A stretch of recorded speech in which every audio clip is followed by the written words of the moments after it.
Hi friends, welcome to World Explorer India. Today we are going to deal with the psychiatry revision of part 4. Amnesia. Amnesia is loss of memory. Anterograde amnesia means if any traumatic event is occurring to a person, that means if any road traffic accident or any damage or any injury to the brain is happening, this person is going to forget the events occurring after the incident. That is called as anterograde amnesia. Next is retrograde amnesia. It is exactly opposite of anterograde amnesia. They forget the events which are happening before the accident. Means before the traumatic event, if they are forgetting the things because of the brain injury, then it is called as retrograde amnesia. Next is postectal amnesia. Postectal amnesia means if person is forgetting the things which happened after the seizures or epilepsy is called as postectal amnesia. Selective amnesia means they are forgetting only few things which is selective, means the things which they doesn't like, they may be forgetting the things. That is called as selective amnesia. Dissociative amnesia or fugue means they are having no clear memory about the events, but they have some of the memory, but it's very vivid, it's not clear, then it is called as dissociative amnesia or fugue. Anosmia, it is lack of smell, means they are not able to smell anything, then it is called as anosmia. Anosmia usually happens because of some of the chemical exposure or some of the drugs or because of the symptoms of some disease. Next is aphonia. Aphonia means they are unable to produce sounds, then it is called as aphonia. Apraxia means praxis means related to movement. Apraxia means they are not able to do the purposeful movements, means if you are asking them to do some work, they are unable to do the work because they are unable to do the activity purposefully, they are not able to coordinate their body movements.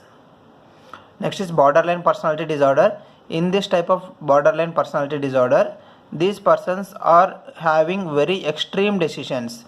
Even for a minute thing they will take the extreme decision, means even for a small scolding they said that they are going to do suicide or they may injure self, they may try to fight with others. So this is called as borderline personality. They are at extreme border, they will take extreme decisions, then it is called as borderline personality disorder. Next is burnout. Burnout is because of the severe stress. After the severe stress, this person is not able to get enough satisfaction out of the work what he or she is doing.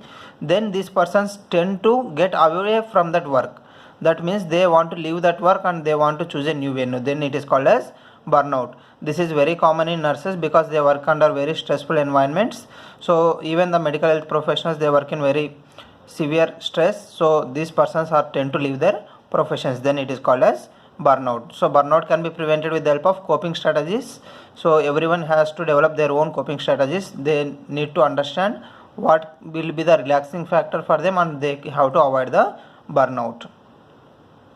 Next is crisis. Crisis is unexpected situation in any person's life by which they are not able to cope up with the situation. It is called as crisis. Even here the adaptive or coping mechanisms fail, then it is called as crisis. For example, let's take an example of earthquake. Earthquake is a crisis.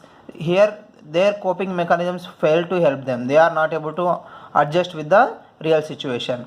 Or for example, if a girl is marrying, then it is called as maturational crisis. So what will happen in this, they are trying to go into a new environment, they have to adjust with the new environment, so they may be having such type of problem.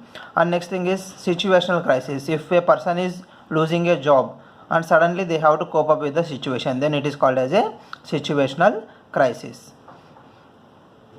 Anticipatory crisis means any person who know that something is going to happen in nearby future.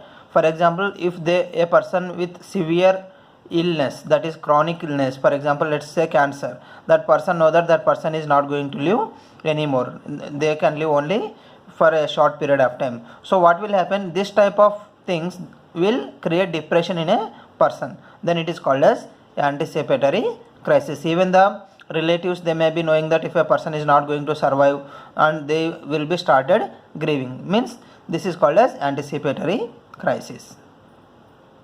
Next is Dot syndrome. Dot syndrome is usually common in the Asian men, where they feel that they are passing semen in the sleep. Then it is called as Dot syndrome. They feel that they are feeling restless, they need some psychiatric support. This is called as Dot syndrome. Dyspareunia. Dyspareunia means whenever a woman want to have sexual activity, the muscles of the vagina tend to contract. Because of this, they will get severe pain out of the sexual activity. They cannot enjoy the sexual activity, but instead of it, they will be having severe pain out of it. Then it is called as dyspareunia. Fetishism. Fetishism means these persons are having sexual attraction towards the non-living objects. So it may be like clothes of a opposite sex person, or it may be some of the rubber materials, or it may be anything. So if they are having such type of sexual attraction which causes arousal in them, then it is called as fetishism. Next is pyromania. It is also called as fire setting. These persons like to put fire, and wherever they go, they try to put the fire and they will run away from the place. Then it is called as pyromania. Flight of ideas. Flight of ideas means they shift from one topic to another topic easily, and they will not be having a fixed concept. They will be shifting from one topic to another topic. That is called as flight of ideas. Next is gender identity disorder. Gender identity disorder means if in a family, let's assume all the children are female, there is only one male boy. So what this person will try to see, this person tend to observe all the women and he try to behave like a woman. Means they are not able to identify their gender. They cannot see they are male. They behave as if they are a female.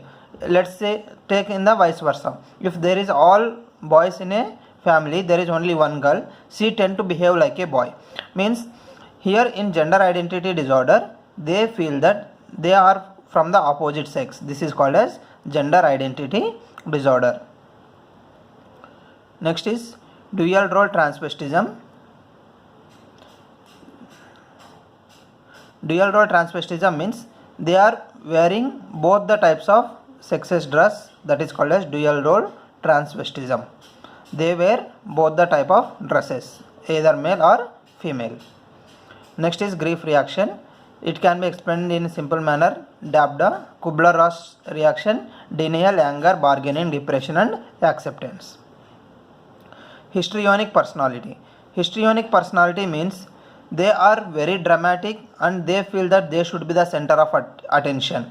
They try to speak more and more, or they want to be the center of attraction. They will dress in such a manner so that they will be identified very easily. That is called as histrionic personality. Next is hypervigilance. Hypervigilance is very common in PTSD, that is post traumatic stress disorder. Means they are having some of the flashback, means they are not able to sleep. They will be very vigilant. They don't want such things to happen again and again. For example, if a person who has experience of something has been stolen from him, he will get up suddenly and he will see there is someone in front of him who is trying to steal something from him. Such type of things we see in a hypervigilance. That is a symptom of PTSD, post traumatic stress disorder. Next is hypnosis. Hypnosis is we are taking a person into a trance like state where we are able to suggest that person something. That we will be giving positive reinforcement, and what will happen after coming out of hypnosis, this person will tend to change his behavior. That is called as hypnosis, usually done with the help of some of the drugs. Iatrogenic. Iatrogenic is nothing but healthcare associated infection is called as iatrogenic. Kleptomania means stealing the things which they doesn't even need. It is just for fun they will steal. They doesn't need it. I have seen a student who steals chapel every day and other day, but he doesn't need them. He just steal out of fun. That is called as kleptomania. Now, mild mental retardation IQ score is 50 to 59, moderate mental retardation 35 to 49, and severe mental retardation IQ range 20 to 34, profound mental retardation, IQ score less than 20. This is very important question. Next is necrophilia. Necrophilia is love to the dead persons. They like the dead bodies. That is called as necrophilia.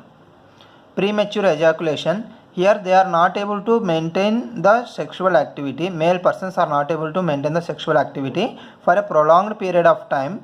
That is called as premature ejaculation. This will lead to the partner dissatisfaction. Premenstrual tension syndrome. This is very common before menstruation in women. This is manifested by the symptoms of tension, irritability and depression, usually called as PMS, premenstrual syndrome. Promiscuity means they are having many partners in their life, then it is called as promiscuity. Rehabilitation means we are trying to bring back the person to the original phase. Before the disease, how a person is, we are trying to get back the person to the same stage, or else we are trying to make that person independent, means he is able to earn something for his livelihood. That is called as rehabilitation. Restless leg syndrome.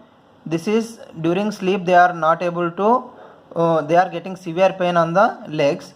Usually this will be relieved by walking. It is called numbness in the leg or whatever it is, but this can be relieved by just walking and moving the legs for 5 to 10 minutes. It is also called as nocturnal myoclonus or egg bomb syndrome. Next is stuttering. Stuttering means they are unable to pronounce the words in a immediate manner. Means if I want to tell this word stuttering, stuttering, like this they will speak. That is called as stuttering. Thought echo means whatever they are thinking, they are able to hear it back. That is called as thought echo. Thought broadcasting means whatever I am thinking, I am able to see that thoughts in the television or movie. That is called as thought broadcasting. Means if I am thinking something that is coming in the TV, then it is called as thought broadcasting. Thought insertion means someone is inserting their thoughts into my mind. I don't have this thought. This thought is of someone else. They are inserting this thought into the mind. That is called as thought insertion. Type A behavior is at risk for cardiovascular risk because these are very hard working persons. They work with very stressful situation. Under stress they have deadlines, they want to finish that work in the deadline. So such type of persons has such a behavior and they are at high risk of cardiovascular diseases in the future. Vaginismus, again it is same as like we have seen in the previous condition, where they are having a painful sexual intercourse. Reinforcement is a process by which we are trying to change the behavior of a person. It is type of motivation. It is positive or negative. If positive, we are giving positive reinforcement, the behavior will be chances of increasing the positive behavior. If there is a negative punishment we are giving, there is a chance of decreasing the behavior. This is the principles we use in behavioral therapy. If you like this, subscribe, share and comment. Do join my Telegram channel at t.me/Norcet. You can find the quizzes in this. So don't forget to subscribe and share to your well-wishers. Thank you.